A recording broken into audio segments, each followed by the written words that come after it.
So, kumusta mga kabayan dito sa Canada? Ito nga yung bagong balita ng mga foreign worker na low wage. Nagbabawas. So, yung iba pauwiin. O kung pauwiin daw sila, ganon.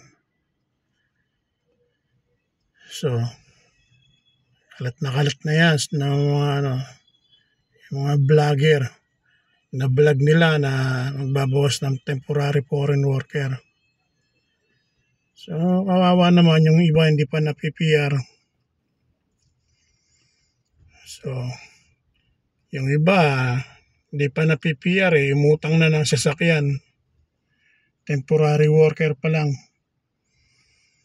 Yung iba, international student, hindi pa maayos yung papel, umutang na ng mga sasakyan.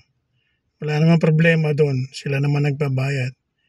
Kaya paano kaya yun, umutang ka ng sasakyan, pauwiin ka ng Pilipinas, dahil hindi nalakad yung papel mo. Paano kaya mangyayari sa mga utang nila? Ayun lang yung naisip ko. So, nakakawawa rin naman dahil nangarap ng makapag-stay sa Canada at makakuha ang kanilang pamilya sa Pilipinas. Kasi maganda rito sa Canada yung government. Maganda yung Canada talaga. Kasi sa atin yung Pilipinas maliit na puro isla, mahirap maghanap ng trabaho. Diba? Kita mo yung sa Manila, siksikan na yung mga tao. Mga galing ng probinsya. Tapos sa Manila nagsisiksikan, ang Canada, laki-laki. Diba? Masipag ka lang dito, maraming trabaho. Tapos maganda pa yung government benefits ng Canada. So yun lang guys, nakakalungkot na balita si kabayan, naka-scooter lang ganyan lang pangarap ko, scooter lang masaya na. Iba nag-i-scooter so ayun, galing trabaho yan, uwian na, andito tayo sa GO station ng tren. Isang linggo pa tayo rito sa GO station ng tren. Kasi yung may sinusundo tayo. Sundo ko yung anak ko sa trabaho. So yun nga balik tayo sa mga temporary worker na low wage. Binago na naman, pabago-bago ng rules ang Canada. Kawawa naman yung iba. Iba, laki ng ginastos, makarating lang ng Canada. Umutang pa sa Pilipinas, umutang pa rito sa Canada, maka-survive lang dito sa Canada. Diba?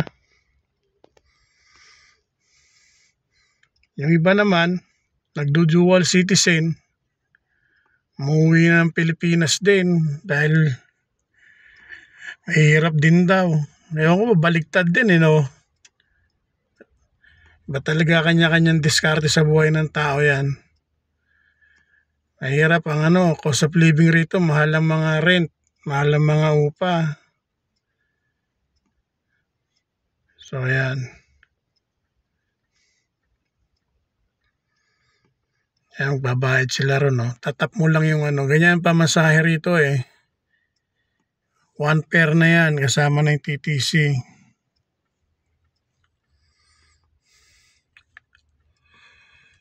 Naka-uniforme pa ng Blue Jays yan Pupunta sila sa downtown Toronto. So, nandito tayo sa Scarborough. Kasi dito yung lugar Scarborough, Brampton, Mississauga, yan. Yung downtown Toronto, nandun yung maraming building. Dito tayo sa loob ng sasakyan. Nagbibideo, nagbablog. Ito lang libangan ko. Mag-subscribe kayo kung gusto nyo. Kung ayaw nyo, okay lang. Sinishare ko lang sa inyo yung mga napapanood ko rin sa YouTube na mga temporary worker. Yung iba, hindi na pwede. Yung iba, pauwiin yata dahil low wage yata. Ganon. Nagbabawas. Tapos yung ibang international student na hindi makakuha ng permanent resident, lumilipat ng ibang province. Ganyan ang balita rito guys sa Canada. Tapos yung iba contract worker, nire-renew katulad ng isang vlogger na kilala ko. Nire-renew yung contract niya every 2 years. Nire-renew. So ayun. So, mahirap talaga rito guys sa sa Canada. Tiyagaan lang, sipag-tiyaga. Pag yumaman ka na rito sa Canada, yan, magkakaroon ka ng quality of life. Pero kung ordinary ka lang na katulad ko,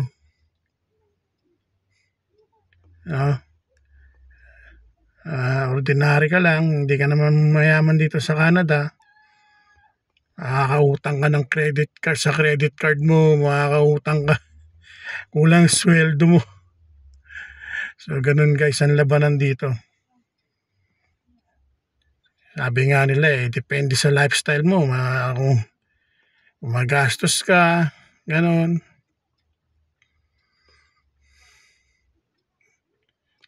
Magbabayad na sila. Isingit ko sila sa vlog ko guys para may idea kayo na yan ay sasakay ng GO train. Ako saan pupunta. Yung GO train hanggang Oshawa, yan, hanggang Whitby or Pickering, yan. East, no? So nandito tayo sa GO train, yan sila nag-meet up na. Yan ang libangan dito guys. Ayan, saya. Yan ang ginagawa nila. Tignan nyo. Enjoy life lang sa Canada. Kahit nakaka-homesick din guys. Hirap buhay dito pag ordinaryong tao ka lang. Kailangan pag double job ka, mabayaran mo yung mga bills. No? Yung iba nagpa-part-time. Double job, triple job pa nga iba So mabalik tayo sa temporary worker, yung mga kababayan natin na pauwiin, ganun. Yung mga kababayan natin wala pang papeles, na hindi pa na permanent residents. Sana maayos niyo yung mga ganyang bagay at makapag-stay kayo sa Canada kung nagustuhan niyo mag-stay. Kasi yung iba umaalis ng Canada, nagdo-dual citizen lang. Yung iba lumilipat ng Amerika. So, ganun guys ang labanan dito. Ganun ang istorya dito. No? Yung iba nagka-Canadian citizen tapos lumilipat na ng Amerika. Mga kamag-anak doon.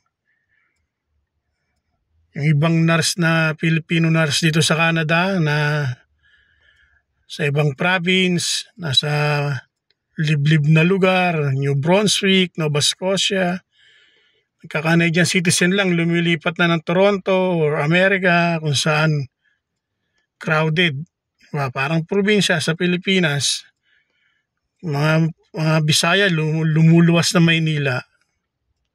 Ganun guys. So kung nagustuhan niyo itong video ko, hanggang 10 minutes video lang ako dahil hindi naman tayo gumagamit ng GoPro, cellphone lang. Like and subscribe. Ito ang buhay ko sa Canada guys. So thank you sa panunod and God bless everyone. Buhay Canada Story.